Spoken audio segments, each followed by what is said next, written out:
In today's video, I'm going to teach you how to add a drop shadow in Adobe Illustrator. A drop shadow is a quick, reliable way to give flat artwork depth and presence, helping your object feel grounded without overwhelming your design.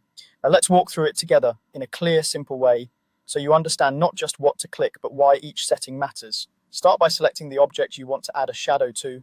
Use the regular selection tool and make sure the right shape or group is highlighted. If your artwork is made of multiple pieces that need the same shadow, select them all so everything looks consistent. Next, go to the top menu and choose Effect, then Stylize, and click Drop Shadow. This opens the Drop Shadow dialog box where you'll make all your adjustments. Think of this panel as your control center for the shadow's realism. Opacity controls how dark the shadow appears. Higher opacity gives you a bold, dramatic look. Lower opacity feels softer and more natural. For most interfaces and icons, a subtle setting works best, while a stronger shadow can help headlines or large shapes stand out. X and Y offset set the position of the shadow. Adjust these to decide which direction the light is coming from. Move the X value to shift left or right and the Y value to shift up or down. Keep your light direction consistent across your design so elements look like they belong in the same scene.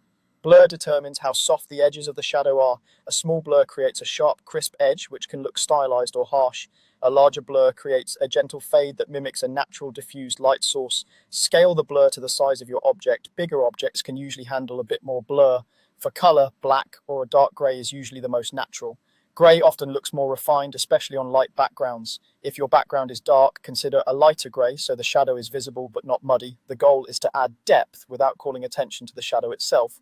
When you're happy with the settings, click OK and the shadow appears behind your object. Take a moment to zoom out and check the balance. If it feels too heavy or too light, small tweaks to opacity, offset or blur will usually fix it. And that's it. You've added a clean,